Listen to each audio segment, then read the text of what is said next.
हाय, MK news में आपका स्वागत है। आइए एक्सप्लोर करते हैं optical microscopy, past, present and future. सोचिए ज़रा, इंसान की आंखों की भी एक लिमिट होती है, राइट? पर हमारी इस क्यूरियोसिटी ने इन लिमिट्स को कैसे तोड़ा और उस माइक्रोस्कोपिक दुनिया पर जीत हासिल की, ये कहानी सच में कमाल की है। यह सिर्फ कांच और रोशनी का खेल नहीं है, बल्कि हमारी पूरी रियलिटी को समझने के तरीके का एक कंप्लीटली नया नजरिया है। तो आज के इस सफर में हम क्या-क्या देखने वाले हैं? शुरुआत करेंगे हिस्ट्री और हमारे अर्ली पायनियर्स से। उसके बाद हम फिजिक्स और रोशनी के वेव नेचर को समझेंगे। फिर मैकेनिक्स पर आएंगे कि आखिर ये मशीन काम कैसे करती है। इसके बाद इनके रियल वर्ल्ड एप्लीकेशंस को देखेंगे और आखिर में बात करेंगे फ्यूचर की, जहां एआई और क्वांटम टेक पूरे गेम को बदल रहे हैं। Let's dive in. ऑलराइट, तो शुरू करते हैं सेक्शन 1, हिस्ट्री और हमारे अर्ली पायनियर्स से। हमारा ये सफर एक छोटी सी डच वर्कशॉप से शुरू होता है, जहां किसी ने पहली बार इंसानी आंख की सीमाओं को पीछे छोड़ने का सपना देखा था। शुरुआत होती है 1590 के आसपास। हंस और ज़कारियास जॉनसन नाम के दो भाइयों ने एक स्लाइडिंग ट्यूब में 2 लेंसेज फिट किए और बन गया पहला कंपाउंड माइक्रोस्कोप। हालांकि इमेज काफी धुंधली थी। फिर 1665 आया, जब रॉबर्ट हुक ने कॉर्क के एक टुकड़े में मधुमक्खी के छत्ते जैसी कुछ बनावट देखी, जिसे उन्होंने फेमसली सेल्स का नाम दिया। और फिर 1674 आते आते एंटोनी वॉन ल्यूवेनहुक ने अपने बेहतरीन सिंगल लेंसेज से इस पूरी फील्ड में एक रेवोल्यूशन ही ला दिया। आपको पता है, लीवेनहॉक ने एक बड़ा ही मजेदार शब्द इजाद किया था, एनिमलक्यूल्स। उन्होंने बेसिकली कांच की रॉड्स को पिघलाकर छोटे छोटे मोती जैसे लेंसेज बनाए, और वो पहले इंसान बने जिन्होंने बैक्टीरिया और प्रोटोजोआ को देखा, जिन्हें उन्होंने एनिमलक्यूल्स कहा। वो अपने लेंस बनाने के तरीकों को इतना टॉप सीक्रेट रखते थे कि उनके ये छोटे सिंपल माइक्रोस्कोप्स आने वाले कई दशकों तक बड़े बड़े कंपाउंड माइक्रोस्कोप्स को ईजिली हराते रहे। अब आते हैं अपने अगले पड़ाव पर, फिजिक्स, द फिजिसिस्ट टच। 1870 के दशक तक आते आते माइक्रोस्कोपी सिर्फ अंदाजे से चलने वाली कोई क्राफ्ट नहीं रह गई थी। ये अब ऑप्टिकल इंजीनियरिंग के एक प्रॉपर स्ट्रिक्ट डिसिप्लिन में बदल चुकी थी। पहले क्या होता था, बस trial and error, gas work चल रहा था, कंपाउंड लेंसेज धुंधले होते थे, मतलब ये एक आर्ट फॉर्म जैसा ज्यादा था, साइंस कम। फिर एंट्री होती है अर्नस्ट आबे और कार्ल ज़ेइस की।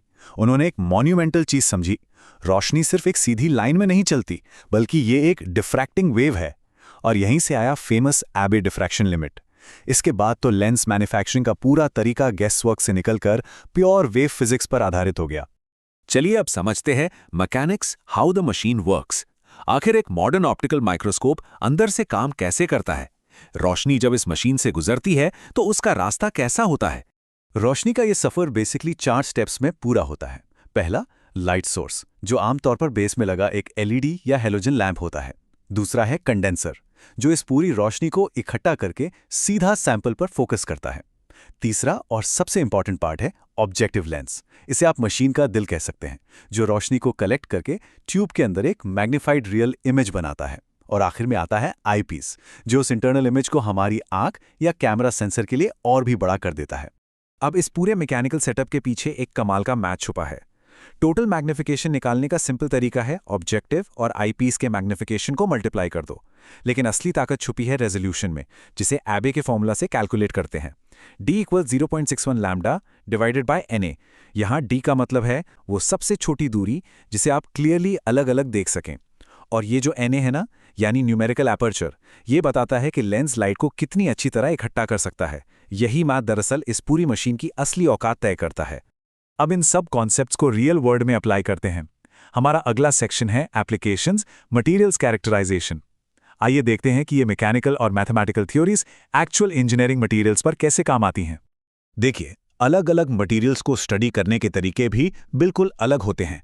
जैसे मेटल्स और एलॉयज के लिए हम पॉलिशिंग और केमिकल एचिंग यूज करते हैं। इससे उनके ग्रेन बाउंड्रीज और परलाइट जैसे फेजेस इजीली दिख जाते हैं। वहीं पॉलीमर्स को चेक करने के लिए पोलराइज्ड लाइट माइक्रोस्कोपी का इस्तेमाल होता है, ताकि उनके इंटरनल स्ट्रेस और स्फेरोलाइट्स का पता चल सके। और सिरामिक्स में वहां स्टैंडर्ड ऑप्टिकल मेथड से पोरोसिटी और ग्रेन साइज देखा जाता है। और ये सब देखना जरूरी क्यों है? क्योंकि इन्हीं फीचर से हमें मटेरियल की थर्मल स्ट्रेंथ या फ्लेक्सिबिलिटी का सॉलिड अंदाजा लगता है। थोड़ा और आगे बढ़ते हैं, जरा 7 नैनोमीटर स्केल के बारे में सोचिए। 2026 की इस मॉडर्न दुनिया में हम 7 नैनोमीटर नोड वाले सेमीकंडक्टर वेफर्स पर काम कर रहे हैं।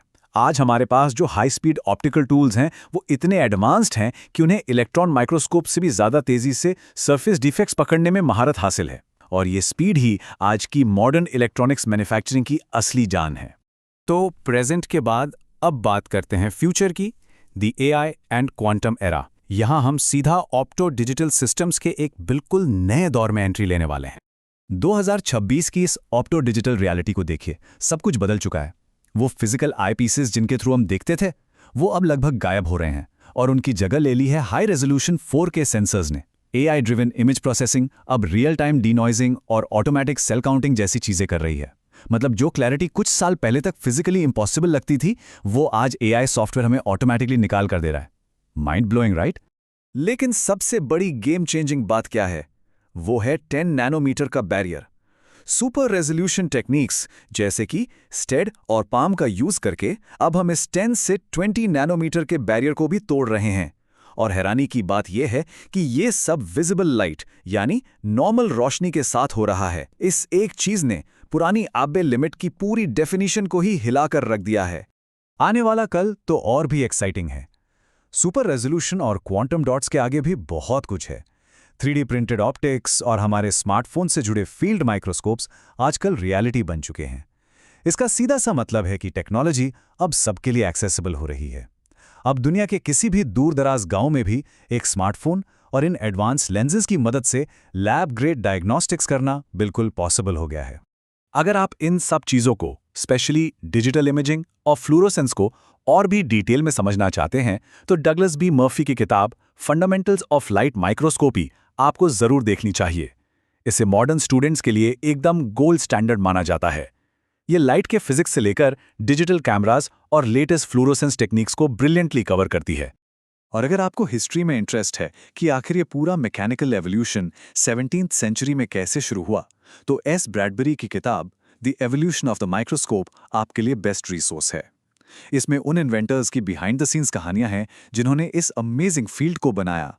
तो जाते जाते जरा इस सवाल पर सोचिएगा, जब AI और सुपर रेजोल्यूशन रोशनी की इन आखिरी लिमिट्स को दोबारा डिफाइन कर देंगे, तो हमारे सामने आने वाले टाइम में रियलिटी के और कौन से नए आयाम खुलेंगे? सच कहूं तो इस माइक्रोस्कोपिक दुनिया की खोज शायद कभी खत्म नहीं होती। PDF के लिए डिस्क्रिप्शन चेक करें। क्विक और ऐसे ही और अपडेट्स के लिए चैनल को सब्सक्राइब करें।